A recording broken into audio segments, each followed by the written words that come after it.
Good morning. It's a great pleasure to be here. I hear Chinki Sinha is stuck in traffic. So they asked me to speak about the novel, and it's a nice, interesting philosophical puzzle. I'm the writer and I'm the interlocutor, so I can question myself. And if you have any questions, of course, you can please share with it. The normal question I often get asked is, why did I write this novel? Because I've been having this long tradition of having published other books in philosophy and social sciences. Why then write a novel, and what is the novel about? And this has often been a kind of a question I've had to deal with. For me, I think the question of writing is a way of thinking about a problem. So when I wrote this novel, it actually arose because I've been teaching philosophy for children, and I do workshops in various places trying to get children to understand the ways of philosophical thinking, if not philosophy as a subject. And how do children think about things about the world, about what is reality, about what is God, what is time, things like very basic things which adults think about. How do children think about it? So I'd been doing a lot of these philosophy workshops, and I've often been very inspired by young children who I find are fantastic source of thinking very fresh. I mean, they are capable of asking questions which, an adult student would not ask. An adult student would be would be worried about asking that question. Whereas children were very open about it. They didn't mind if they sounded idiotic. And that was a very important way in which we could actually begin with philosophy. Because philosophy in every tradition is about debate. It's about learning to converse with each other. It's about learning to convince each other of different points of view. So when I had done these things, I had often run across a very interesting question which had been often bothering me. And it was if you like, you can call it a very large philosophical question, but to me it was a question about stories, which is the very simple question: where do prayers go? People keep saying prayers all the time. So it's actually writing about religion, but writing in India about religion is so difficult. You cannot write about religion in any way, in any of the religions. And here I was, struck with this simple question. And I think it's a very interesting puzzle. And I'm sure adults think about it all the time.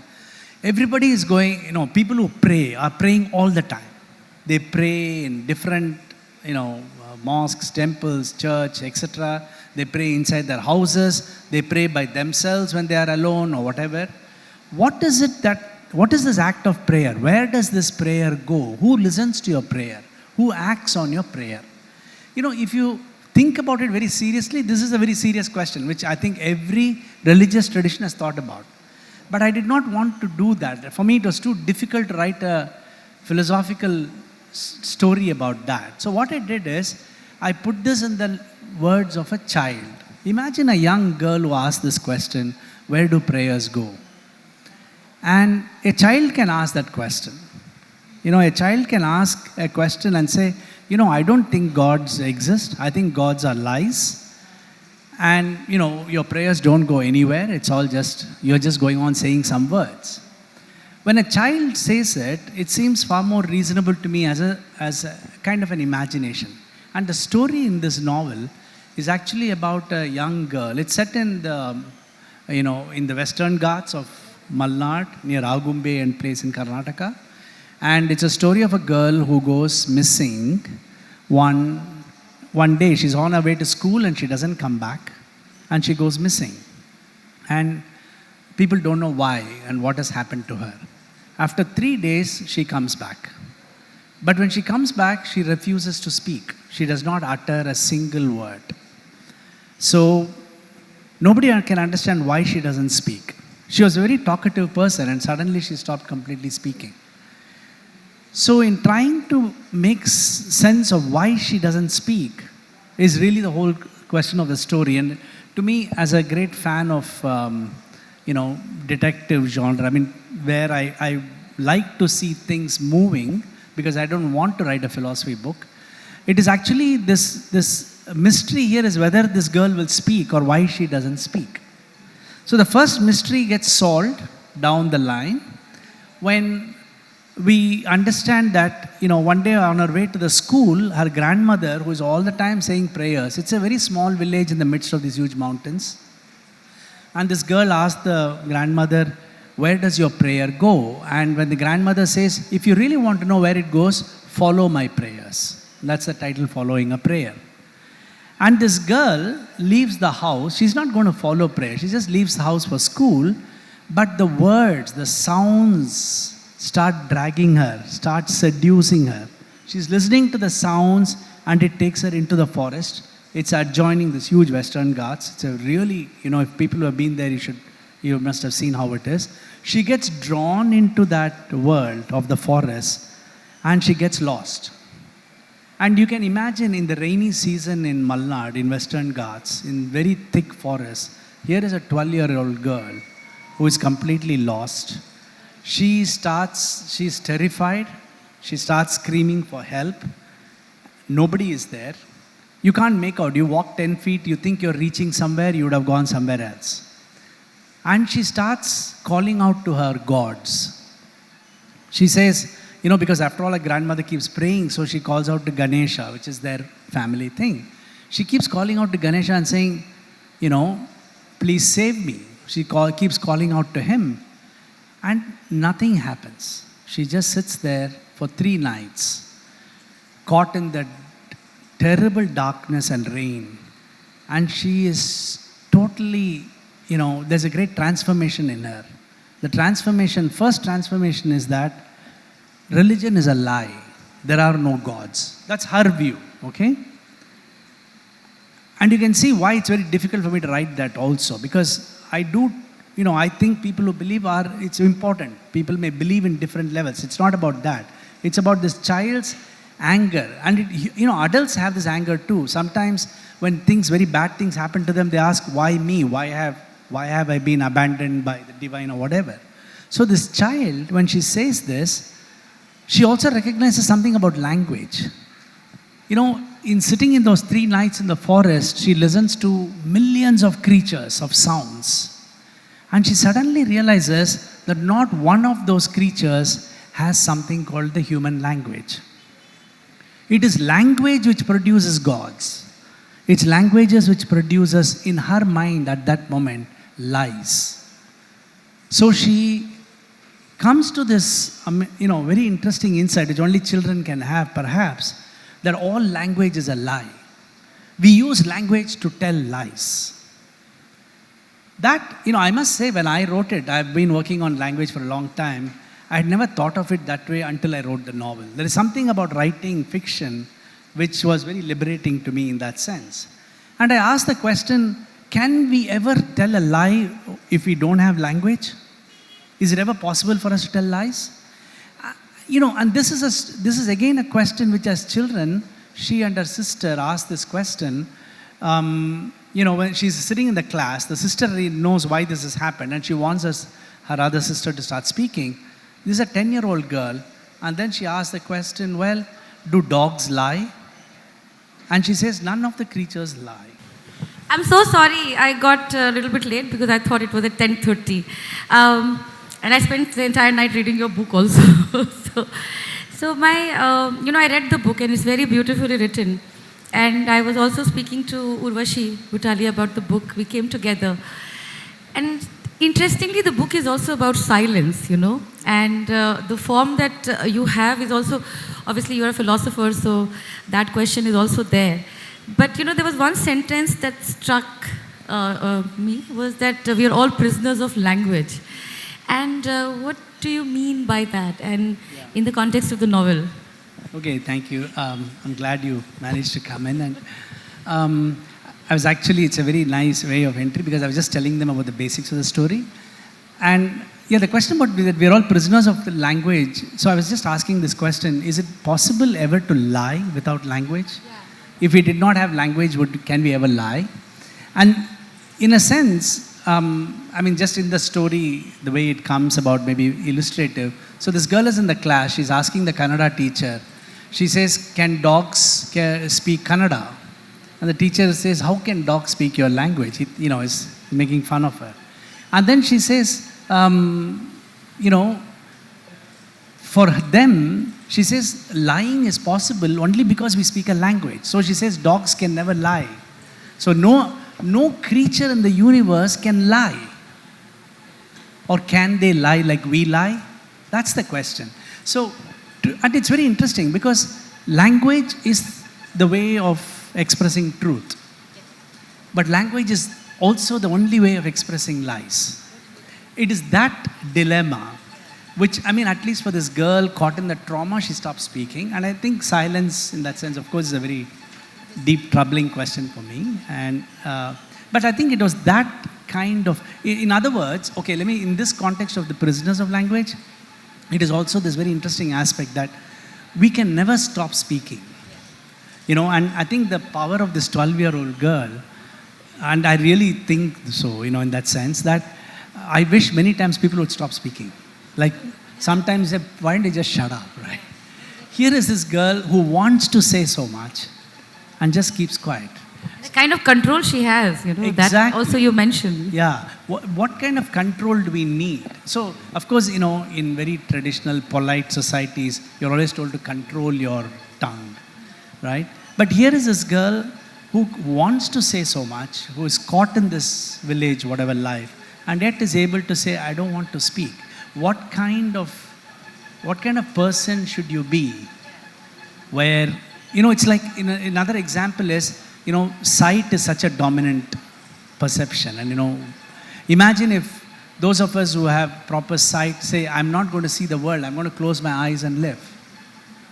What is it that makes human beings do that? What is it that makes a child take such a powerful stand about language? So it is in that sense that language.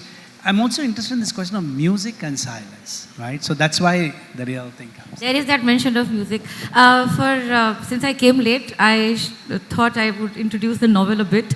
It's very interesting that, you know, I'm a journalist and I read a lot of fiction, myself a literature student.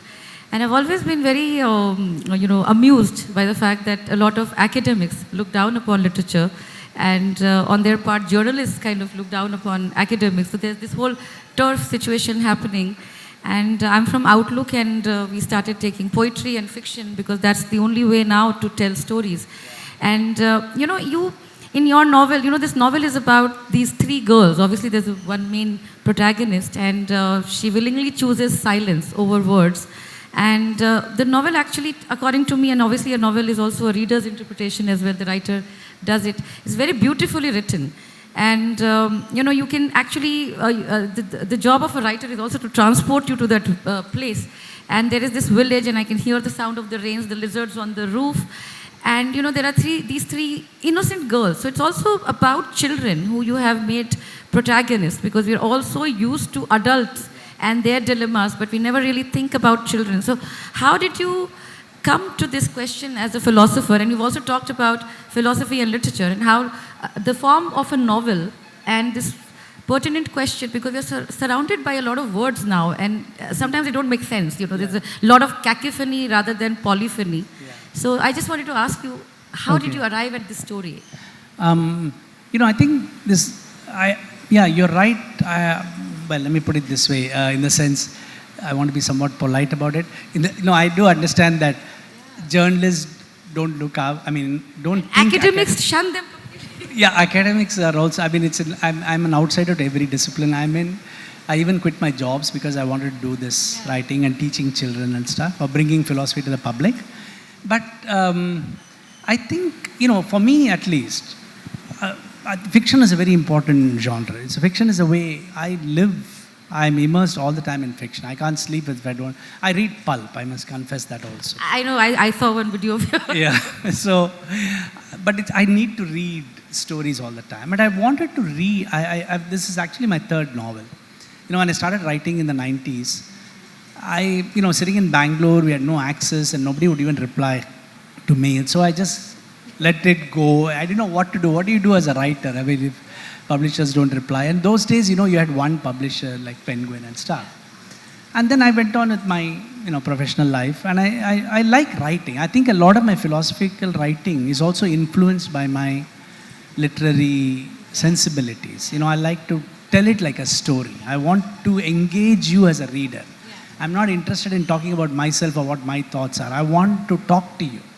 And that's why talking to children is one of the most liberating things for me, because it brings me down. I can't hide behind, saying something which they don't understand, because they laugh at me then. Let's say, I don't know. Whereas my adult students don't want to say, I don't understand what you're saying, right? So I have a problem. I have a greater problem with academics, particularly philosophy community, which has made philosophy such a very terrible, a very exclusive thing that you can't enter in. Fiction, as I said, for me, fiction was very important part of it, but I've also not been part of the literary community. In the which is good. Which is good. No, I didn't have the heart to be part of that, in a sense, But for me, I had to tell the story. And I'd been doing these workshops for children. And I'd wanted to write about this question of religion, which is very difficult to write in India. When I first started writing this novel, I wrote it in the voice of adults. It's about adults who are asking this question. It's about a young woman in a family, married and just as a kid, and suddenly she has this, kind of a terrible thing which happens to her, and she wants to make sense of it. And she's going on telling prayers, and she's asking who is listening to prayers. I wrote about 50, 70 pages, I think. And then I said, oh God, it's unreadable. I don't want to know when an adult asks this question. It didn't seem interesting to me at all. And then it struck me that when I'd been working with these children, that actually it's a child who can ask this question, and I am also protected. Yeah. I didn't think so deeply about it. It came organically, but I'm thinking later on. And the child can ask, like as you would have seen, things like Ganesha is a lie. And the book, I can say that in a book, and I don't have people in Karnataka coming to beat me up. Exactly. But the point is, it's a search. And it's only, so in that voice of children, people have asked me how did you write about the voice of children? I don't know, it's a long process. But, when I wrote it, it is as if I was living with them. I think my IQ is very similar to that of children, in the sense I like looking at the world like this. So I'm very comfortable, No, actually, when I was reading the novel, it came to me that I used to ask these kinds of questions, that if you say that without God's permission a leaf cannot move, then how is it that poor people are dying everywhere? And nobody would answer these questions. Nobody, could answer these questions. We were asked to follow a certain set of things. So in that way, your novel actually is a very probing kind of a thing. And also very omnipresent, in the sense we've all felt it, but we've never kind of thought about it. So in this novel, the three girls also build a temple, and a temple dedicated to the brain, which is also very interesting as an interventionist approach in terms of like looking at, also I as a reader also felt that there was a lot of, animistic, the indigenous religion, climate change also is an aspect. Were you thinking about these things, or how did that kind of flow through? Yeah. Actually, Urushi had asked me this question long back. She said, how did you plot this? Yeah. And I told her, I must confess I didn't plot it. I just wrote it. I was very immersed in these children's minds. So it's a very emotional tie for me with those children, right? And I was writing about them, and they were asking these questions. Yeah. And I was just going with it. So it's almost like a progression. So, this girl thinks that she goes to a doctor and says, well, something must be wrong with your vocal cords, you're not speaking. Yeah. And then the doctor in passing says, it's not the vocal cords, it's the brain that speaks. So the girl thinks that the brain is more powerful than language. And why should we not celebrate the brain? But there's also a very, subversive element there. It is, yeah. I don't know if that came through, which is my long fight which I have in my professional career is with philosophy of science. And I do think that at one level, so biology and the brain also becomes an idol. It gets pulled into the domain of religion. These children are so innocent, they're not even thinking about it, right? But what does it mean? There's also gender questions, and who can be a priest, and can we build temples if all of us want to build temples? What does it all mean? But again, all of this, they're not very deeply discussed things in the book. They're just short story events, I think. But that's the power of the book, because it's like showing and not telling really, because, we are being told so many things and we're actually not seeing. So when these girls go into the forest, for instance, Kalpana remembers, and she's only followed a prayer, which means that, she's open to understanding that bit, and her own experience tells her that words are meaningless. And there's also this music, because they say language and music both are sounds. Yeah. And then Gangama teaches her how to sing and says that you can also sing in silence, which is very, very interesting. So I just wanted to also ask you, like, you developed all these characters, I mean, when I read it, I can see them. But the three girls especially, like Kumari, Diksha and Kalpana, they're very vividly drawn, and you believe them. What was the process of writing that, and how do you go back? Because, I mean, how do you understand a child? Because it doesn't look like an adult has, I mean, when you get into the novel, you actually feel that, you are in the scene. Yeah. Thank you. Trust the novel, actually. Yeah, that's, you've been very kind. No, but that's, to me, that was, actually, I don't know how I did it. I mean, I must confess, in the sense, it's, as I said, it was not very deeply thought out, planned thing. So I wanted to tell the story. I wanted to tell it in the voice of the girls, okay? And the big problem of philosophy is, as a writer, I know these answers to these questions. I mean, I can basically BS about it, right? Some theory of language and stuff. So a lot of this book is about my silence, is about constraining myself not to say things which I wanted to say, keeping myself out, my knowledge out of that, and just keeping my emotions in it. That was a challenge for me. Repeatedly, it's like, it's at the level of children, that's how they will do, right? So to me, as I said, once I had this picture, I may have been influenced by one of these small girls I knew when I was in Simla. She had, her father was missing, and one day they had found a body in the valley, okay? And I was at the Shimla Institute at that time. And so the police came and asked her, her mother wasn't there, and they said, can you come and identify the body? And, here is this little girl, and she went to identify a body which could have been her father's. But she went with great courage. She walked in and she went and she, came back. For me, that point about that girl would have been, I think, a kind of a spark. But it's basically just living with them and being with them. So, yeah. That's beautiful. I mean, we don't have much time, but I just wanted to say a lot of people have written about the book and they've called it a philosophical novel, which is true, but it's also a very, very political novel. In the kind of novel that we need in these times where you touch upon many things actually. You touch upon gender, you touch upon poverty, you touch upon indigenous belief systems, and you touch upon this whole thing of language itself, because there's this whole thing about language also happening. And we only have 3 minutes and 45 seconds, so I thought maybe if anybody had any questions, we could open up. And before that, I just wanted to ask Sundar one question, which in the novel also they ask, what is language? Which I have been also asking myself now after reading your book. What is language? Well, very quickly, language is a set of sounds we make with an added baggage called meaning. And the real philosophical puzzle is the meaning present within the sounds or is it present within our heads? And so this constant meaning making really defines what language is. Make meanings or unmade meanings probably. Anybody has a question? Anyone has a question or, for those who haven't read the book, please read it. It's beautifully written. And in fact, I was actually very, very happy to see that a professor has written, the novel with such simplicity actually, and not getting into that whole argumentative, those big arguments that you make, which kind of upsets people as well. And you also kind of do both the worlds. You also write the argument, idea, situation, and also the novel. Which one do you enjoy more? I enjoy novels much more. And because I find at some point, my philosophy books have had other kinds of engagement, especially now with the public, which is what I've been trying to do in democracy and other stuff. But to me, the novel is so deeply emotional, and I really find part of the problem with the academic thing is that the decoupling with the register of emotions. They just don't know how to communicate that emotion.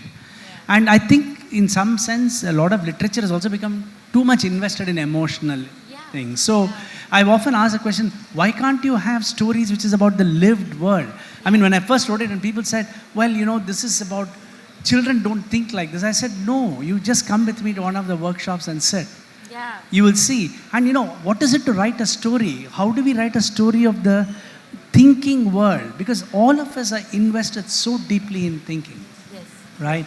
So how does that come out in novels? Without it sounding like academic. To me, that is the thing. And so my next novel is actually on Bangalore because I'm quite sick of what's happened to Bangalore. Yeah. And I do think that this is a genre which allows me to, really be able to engage more closely with. I mean, look at this. I've been writing for 20 years. I've written books for the public, books for children, etc. This is the first time I'm sitting here because I wrote a novel. Yeah, no, that is true. And also the questions that you ask in the novel are very, very pertinent. And I wish more people would delve deeply into these questions. And it's interesting how you talk about silence in a form that is only about words. And that was very interesting for me. So anyways, we have only half a minute. If anyone has any questions, or we can go on and on. Okay. But thank you so much for writing this book. And I read it and I really lingered on page 18 for the longest time because that's where they talk about this language thing. And very beautifully done. Thank you so much. Thank you for taking the trouble to read and stuff. I'm really sorry for being late.